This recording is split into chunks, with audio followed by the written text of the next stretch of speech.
எல்லோருக்கும் வணக்கம். எல்லோரையும் வேர்ல்ட்ஸ் பெஸ்ட் தமிழ் சேனலுக்கு வரவேற்கிறோம். இந்த காணொளியில் நாம் பார்க்கவிருப்பது TNUSRB SI and PC exam 2024 sub inspector of police and police constable exam 2024 general Tamil test number 2க்கான காணொளி. அதாவது 2024 வருடம் நடைபெற உள்ள, இன்னும் நோட்டிஃபிகேஷன்லாம் வரல, இருந்தாலும் இந்த வருடத்திலேருந்தே முதல் நாள்லேருந்து நீங்கள் படிக்க தொடங்குங்க. அந்த வகையில் தான் நம்ம சேனலில் ஏற்கனவே டெஸ்ட் நம்பர் 1 நேற்று பதிவேற்றம் செய்திருந்தோம். தற்போது 2வது காணொளி.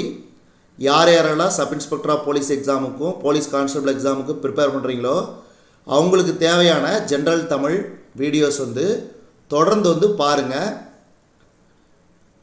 நம்ம வேர்ல்ட்ஸ் பெஸ்ட் தமிழ் சேனலை இதுவரைக்கும் சப்ஸ்கிரைப் பண்ணாத புதிய நண்பர்களாக இருந்தீங்கன்னா சப்ஸ்கிரைப் பண்ணிக்கோங்க. முதல் கேள்வி, கழுத்தில் சூடுவது. கழுத்தில் சூடுவது. ஆப்ஷன் ஏ தார். 2வது கேள்வி, கதிரவனின் மற்றொரு பெயர். கதிரவனின் மற்றொரு பெயர். ஞாயிறு. ஞாயிறு. 3வது கேள்வி, வெண்குடை எனும் சொல்லை பிரித்தெழுத கிடைப்பது. வெண்குடை எனும் சொல்லை பிரித்தெழுத கிடைப்பது. இதுக்கு சரியான விடை ஆப்ஷன் பி, வெண்மை கூட்டல் குடை. வெண்மை கூட்டல் குடை. அடுத்து 4வது கேள்வி, திங்கள், ஞாயிறு, மாமழை ஆகியவற்றை வாழ்த்தி தொடங்கும் காப்பியம் எது? திங்கள், ஞாயிறு, மாமழை ஆகியவற்றை வாழ்த்தி தொடங்கும் காப்பியம் எது? இதுக்கு சரியான விடை ஆப்ஷன் ஏ, சிலப்பதிகாரம். சிலப்பதிகாரம் பார்த்தீங்கன்னா 5 பெருங்காப்பியங்களுள் ஒன்று. அதே மாதிரி சிலப்பதிகாரம், மணிமேகலையும் இரட்டை காப்பியங்கள் என்று அழைக்கப்படும்.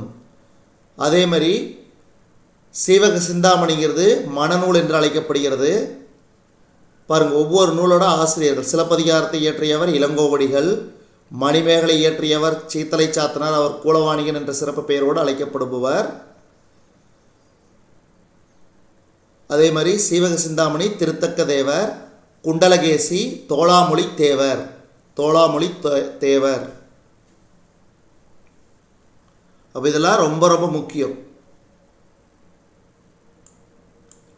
மலையும் மலை சார்ந்த இடம். மலையும் மலை சார்ந்த இடம் குறிஞ்சி. மலையும் மலை சார்ந்த இடம் குறிஞ்சி. காடும் காடு சார்ந்த இடம். காடும் காடு சார்ந்த இடம் முல்லை. முல்லை. வயலும் வயல் சார்ந்த இடம். வயலும் வயல் சார்ந்த இடம் மருதம். மருதம். அடுத்தது 8வது கேள்வி, கடலும் கடல் சார்ந்த இடம். கடலும் கடல் சார்ந்த இடம் நெய்தல். நெய்தல். அதே மாதிரி மணலும் மணல் சார்ந்த இடம். மணலும் மணல் சார்ந்த இடம் பாலை. பாலை. அடுத்து 9வது கேள்வி பாருங்க, சிலம்பின் செயலை மையமாக கொண்டு கதையை கூறும் காப்பியம். சிலம்பின் செயலை மையமாக கொண்டு கதையை கூறும் காப்பியம் சிலப்பதிகாரம். சிலப்பதிகாரம். சிலப்பதிகாரம் எத்தனை காண்டங்களை கொண்டது?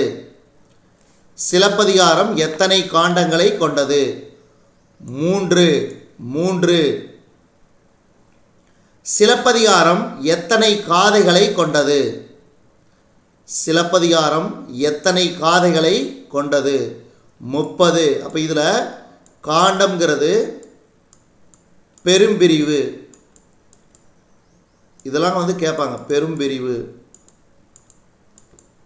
அதே மாதிரி காதைகள்ங்கிறது உட்பிரிவு.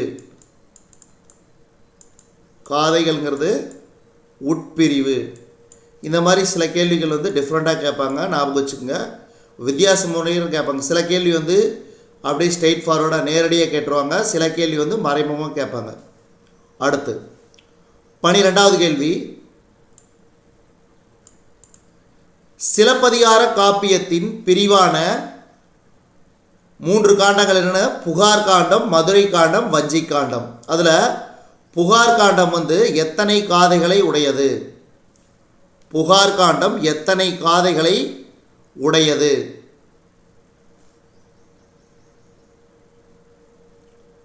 10 காதைகள். 10 காதைகள். சிலப்பதிகார காப்பியத்தின் பிரிவான மதுரை காண்டம் எத்தனை காதைகளை கொண்டது? இதுக்கு சரியான விடை 13 காதைகள். 13 காதைகள். சிலப்பதிகார காப்பியத்தின் பிரிவான வஞ்சி காண்டம் எத்தனை காதைகளை கொண்டது? இதுக்கு சரியான விடை 7 காதைகள். 7 காதைகள். அடுத்து 15வது கேள்வி, உரையிடையிட்ட பாட்டுடை செய்யுள் என்று அழைக்கப்படும் நூல் எது? உரையிடையிட்ட பாட்டுடை செய்யுள் என்று அழைக்கப்படும் நூல் எது? சிலப்பதிகாரம். சிலப்பதிகாரம். சிலப்பதிகார காப்பியத்தின் பெரும்பிரிவு. சிலப்பதிகார காப்பியத்தின் பெரும்பிரிவு காண்டம். காண்டம். அடுத்து பொருள் தருக. திங்கள். திங்கள். திங்கள்னா நிலவு. நிலவு. அடுத்து 18வது கேள்வி, டச் ஸ்கிரீன் என்ற ஆங்கில சொல்லுக்குரிய சரியான தமிழ் சொல். டச் ஸ்கிரீன் என்ற ஆங்கில சொல்லுக்குரிய சரியான தமிழ் சொல்.